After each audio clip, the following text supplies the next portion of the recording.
अस्सलाम वालेकुम स्टूडेंट्स। पीछे हम स्ट्रेस स्ट्रेन कर्व पढ़ रहे थे। बताया था कि एक वायर को मैकेनिकल टेस्टिंग मशीन के ज़रिए खींचा जा रहा है। खींचने की शक्ल में उस पर स्ट्रेस अप्लाई की जा रही है जिससे उसकी लेंथ में चेंज आ रही है, यानी उसमें स्ट्रेन प्रोड्यूस हो रही है। तो स्ट्रेस और स्ट्रेन के दरमियान इस तरह का ग्राफ हमने पीछे बना लिया था। इसके पॉइंट्स भी कुछ पढ़ लिए थे।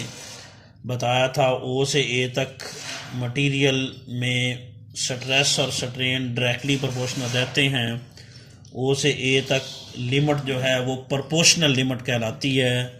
यहाँ पर हुक्स लॉ सही सही अप्लाई होता है, जिसके मुताबिक स्ट्रेस और स्ट्रेन डायरेक्टली प्रोपोर्शनल होते हैं। ये बताया था कि ए से बी तक प्रोपोर्शनैलिटी ख़त्म हो जाती है, लेकिन इलास्टिसिटी बरकरार रहती है। इलास्टिक रीजन ओ से बी तक है। इलास्टिक रीजन का मतलब कि मटेरियल पर हम स्ट्रेस अप्लाई करेंगे, उसको खींचेंगे, उसकी लेंथ में चेंज आ जाएगी। जब स्ट्रेस अप्लाई करना बंद करेंगे, खींचना बंद कर देंगे, तो मटेरियल अपनी असली हालत में वापस आ जाएगा। यानी ओ से बी तक किसी भी पॉइंट पर ओ से बी तक अगर हम स्ट्रेस अप्लाई करते हैं तो लेंथ में इजाफा होता है। स्ट्रेस अप्लाई करना बंद करते हैं तो बॉडी अपनी असली हालत में वापस आ जाती है। यानी ओ से बी तक अगर स्ट्रेस अप्लाई करेंगे तो यूं करके ग्राफ बनेगा। स्ट्रेस अप्लाई करना बंद करेंगे तो बॉडी अपनी असली हालत में वापस आ जाएगी, ग्राफ वापस ओरिजिन पे आ जाएगा। तो इलास्टिसिटी बी तक रहती है, इसलिए जो पॉइंट बी को हम यील्ड पॉइंट कहते हैं, और value of stress at point B is called elastic limit. Point B is called yield point and value of stress at point B is called elastic limit. B पे जो stress की value है वो क्या कहलाएगी? इलास्टिक लिमिट कहलाएगी। फ़र्ज करेंगे 5, जिधर 5, 10, 15, 20, 25, 30 जो भी हो, तो बी पे जो स्ट्रेस की वैल्यू है, फ़र्ज करें इधर से देखनी पड़ेगी हमें, तो value of stress at B वो इलास्टिक लिमिट कहलाएगी, और पॉइंट बी को हम क्या कहेंगे? यील्ड पॉइंट कहेंगे। आगे बी से मज़ीद अगर हम स्ट्रेस अप्लाई करें तो मटेरियल में परमानेंट चेंज आनी शुरू हो जाती है। बी तक मटेरियल में आर्जी चेंज आती है। ये बताया था कि ओ से बी तक अगर हम स्ट्रेस अप्लाई करेंगे लेंथ में चेंज आएगी। स्ट्रेस अप्लाई करना बंद करेंगे, बॉडी अपनी असली हालत में वापस आ जाएगी। लेकिन बी से अगर मज़ीद स्ट्रेस हम अप्लाई करेंगे, ज़्यादा आगे जाएंगे, तो मटेरियल परमानेंटली चेंज होना शुरू हो जाएगा, मुस्तकिल चेंज आनी शुरू हो जाएगी। जो मुस्तकिल चेंज आएगी इसको प्लास्टिक डिफॉर्मेशन कहते हैं। जो आर्जी चेंज आती है उसको इलास्टिक डिफॉर्मेशन कहते हैं,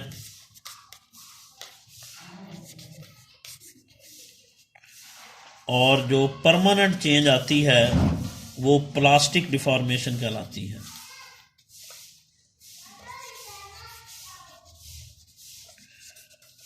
जो परमानेंट यानी मुस्तकिल चेंज आती है उसको प्लास्टिक डिफॉर्मेशन कहते हैं। बी से आगे प्लास्टिक डिफॉर्मेशन शुरू हो जाती है। तो इलास्टिक डिफॉर्मेशन का मतलब आर्जी चेंज, टेम्पररी चेंज, और प्लास्टिक डिफॉर्मेशन का मतलब परमानेंट चेंज। मटेरियल मुस्तकिल तौर पे जो उसकी लंबाई में इजाफा हो जाता है। फिर वो स्ट्रेस अप्लाई करते हैं, बी से आगे हम स्ट्रेस अप्लाई करते हैं, जो लेंथ में चेंज आएगी। स्ट्रेस अप्लाई करना बंद करेंगे, बॉडी अपनी असली हालत में वापस नहीं आएगी, मुस्तकिल तब्दीली आ जाएगी, मुश्किल लेंथ चेंज हो जाएगी। तो ओ से बी तक का रीजन इलास्टिक रीजन है। आगे प्लास्टिसिटी शुरू हो जाती है। प्लास्टिसिटी यानी ओ से बी तक इलास्टिसिटी है, बी से आगे प्लास्टिसिटी है। प्लास्टिसिटी का मतलब परमानेंट चेंज आना शुरू हो जाती है। तो पॉइंट सी वो को यूटीएस कहा हुआ है। यूटीएस का मतलब है अल्टीमेट टेंसाइल स्ट्रेंथ। यूटीएस का मतलब है अल्टीमेट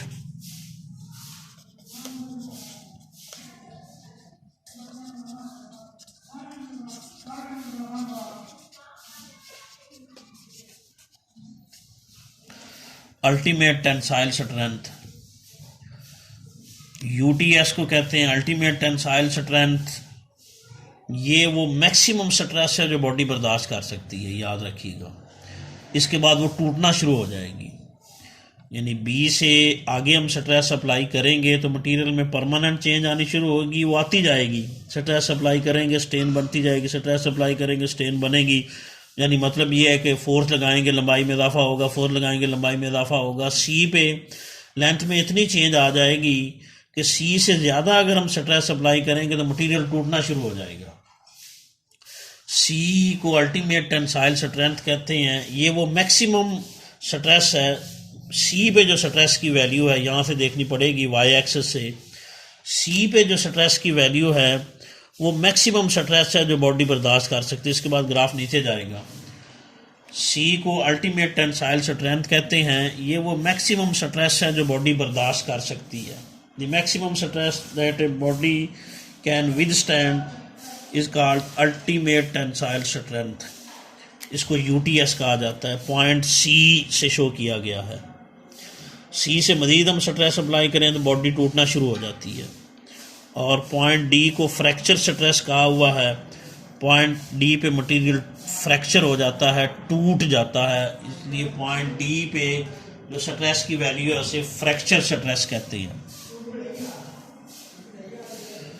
तो यहाँ पर जो दो डेफिनेशनें और भी दी गई हैं आपकी बुक में, यहाँ पर एक है डक्टाइल मटेरियल की और एक ब्रिटल मटेरियल्स की। तो स्टूडेंट उससे पहले ये दो बातें ध्यान में रखिएगा कि अगर हम मटेरियल पे स्ट्रेस अप्लाई करें यानी फोर्स लगाएं, उसकी लेंथ में चेंज आ जाए, फोर्स लगाना बंद करें, वो अपनी असली हालत में वापस आ जाए, तो ये वाली खासियत जो है वो इलास्टिसिटी कहलाती है, या ये डिफॉर्मेशन इलास्टिक डिफॉर्मेशन कहलाती है।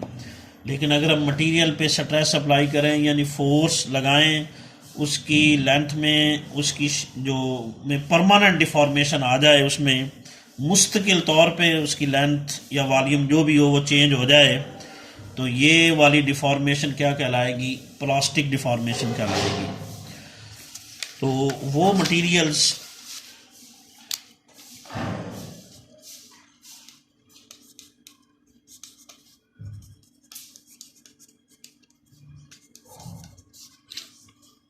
जो जिन पे पहले हम स्ट्रेस अप्लाई करें उनमें इलास्टिक डिफॉर्मेशन हो,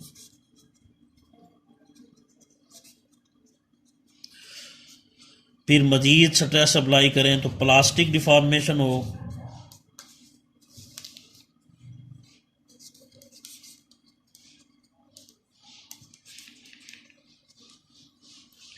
और फिर बॉडी टूट जाए, फिर फ्रैक्चर हो, फिर ब्रेकिंग हो, उन्हें डक्टाइल मटेरियल कहते हैं। यानी पहले स्ट्रेस अप्लाई करें तो आर्जी चेंज आए, फिर मुस्तकिल चेंज आए, फिर टूटने का अमल हो। यानी स्ट्रेस अप्लाई करें तो पहले इलास्टिक डिफॉर्मेशन हो, फिर स्ट्रेस अप्लाई करें पहले इलास्टिक डिफॉर्मेशन हो, फिर प्लास्टिक डिफॉर्मेशन हो, फिर ब्रेकिंग हो।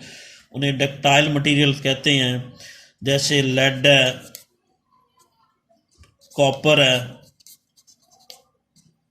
ये सारे जो हैं ये, या जो रॉट आयरन है, ये जो डक्टाइल मटेरियल्स की एग्जांपल हैं।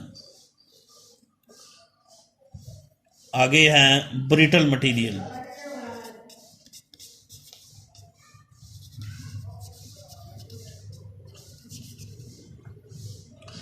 ब्रिटल मटेरियल्स वो होते हैं जो इलास्टिक लिमिट के फौरन बाद ही टूट जाते हैं। यानी उन पे हम स्ट्रेस अप्लाई करते हैं, उनमें इलास्टिक डिफॉर्मेशन होती है,